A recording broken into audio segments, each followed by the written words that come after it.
नमस्कार। नमस्कार। सुनील जी, आपकी कहानी तो बड़ा इंटरेस्टिंग लगती है और रुचिकर भी है।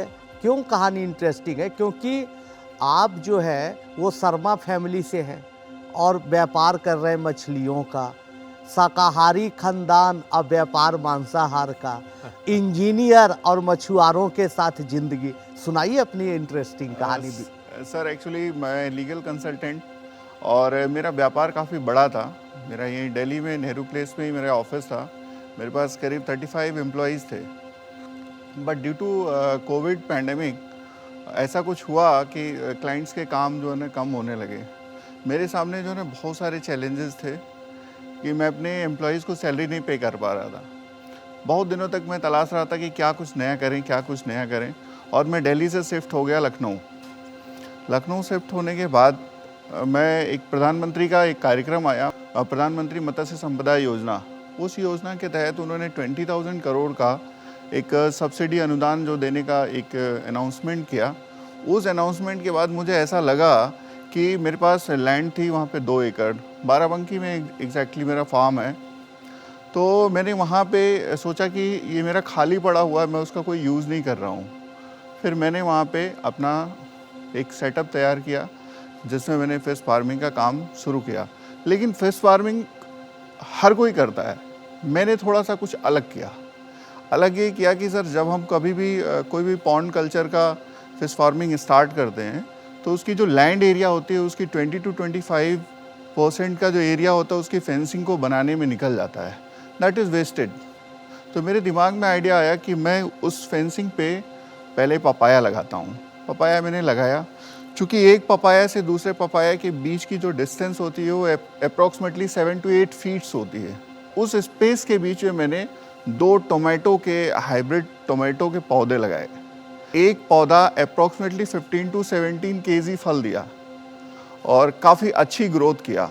इसके अलावा जो फेंसिंग का इनर साइड होता है उस इनर साइड पे मैंने बैगन का पौधा लगाया, 100% ऑर्गेनिक। जितने भी प्लांटेशन मैंने किया उसमें सब गोबर का खाद का इस्तेमाल किया और पॉन्ड का जो पानी है उसको उसमें डाला। अब ऐसा करने से क्या होता है कि जो पानी वहाँ से नीचे जाता है उसमें बहुत सारे इंसेक्ट्स होते हैं, बैक्टीरियाज होते हैं जो पॉन्ड के अंदर जाके वो प्लैंटन जनरेट करते हैं और वो फिश का फीड बन जाता है। ये बताइए कि ये सब नॉलेज आपको कहाँ से आई? मतलब आप तो लॉयर हैं, फिर आप इस नई फील्ड में आए, लेकिन ये तो मतलब काफ़ी अनुभव की ज़रूरत है या कुछ आपने कहीं से सीखा? मैम एक्चुअली पैंडेमिक में क्या है कि काम टोटली बंद हो गया था। साइकोलॉजिकली घर को चलाने का एक प्रेशर था और घर पे रहा, मतलब कोविड में कहीं जाना था नहीं। अच्छा। इंटरनेट एक ऐसा माध्यम था जिस माध्यम से हम चीज़ों को सीख सकते थे। तो मैंने इंटरनेट से बहुत सारी चीज़ें, ये सारी चीज़ें सीखा और सीख के मैंने उसको इम्प्लीमेंट किया। कि आप जब गांव गए, अच्छा काम किया और आपने सिद्ध किया कि भाई विकट परिस्थितियों में भी कोई ना कोई बढ़िया रास्ता है। कोरोना काल में भी आपने एक अच्छा रोजगार शुरू किया।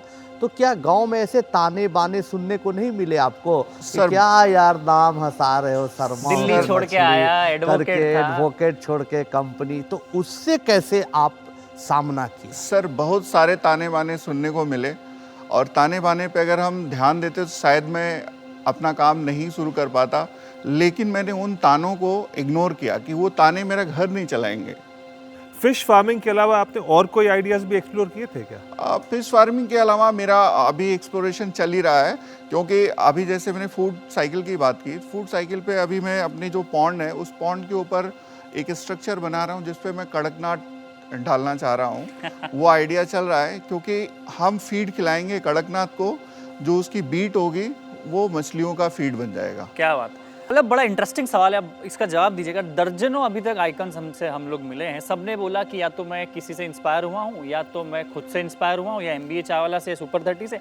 आप एकलौते आए हैं जो बोल रहे हैं प्रधानमंत्री मत्स्य संपदा योजना से आप इंस्पायर हुए। yes. तो हर आदमी प्राइवेट, इंस्टाग्राम, उनसे इन्फ्लुएंस हो रहा है, तो कहीं ना कहीं सरकार को आपने बोला इंस्पिरेशन आपको वहां से मिली, उनकी योजनाओं के माध्यम से मिली। तो कितना बड़ा रोल है प्रधानमंत्री योजना का आपकी लाइफ में? सर मेरे लाइफ में बहुत बड़ा रोल है, क्योंकि जब मैं स्टार्टअप किया तो मेरे पास पेमेंट नहीं थी, पैसे नहीं थे, और सब्सिडी भी जो है आती है कुछ दिनों बाद आती है, इमीडिएट वो आपको पेमेंट नहीं करते हैं।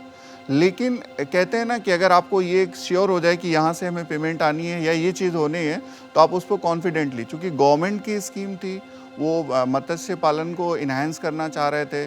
जो सरकार की ये जो योजना थी, ये लोन नहीं था, ये सब्सिडी था, यानी कि अनुदान आपको मिलना था, उसको आपको रीपेमेंट नहीं करना था।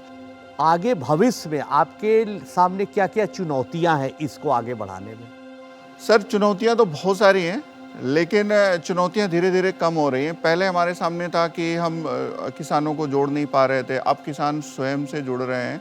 तो मैं लोगों को इंस्पायर करता हूं कि आप रोज़गार खोजने के बजाय आप रोज़गार स्वतः प्रोड्यूस करिए, जिसमें आप लोगों को रोज़गार दे सकें।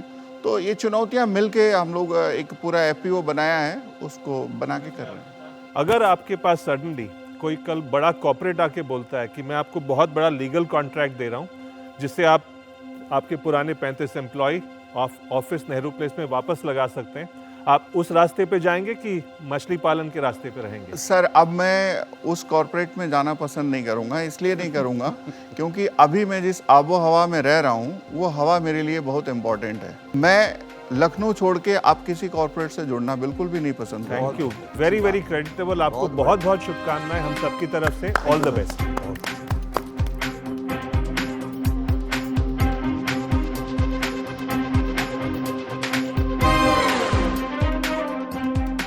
भारत का जल कृषि में दूसरा और मछली पालन में तीसरा स्थान।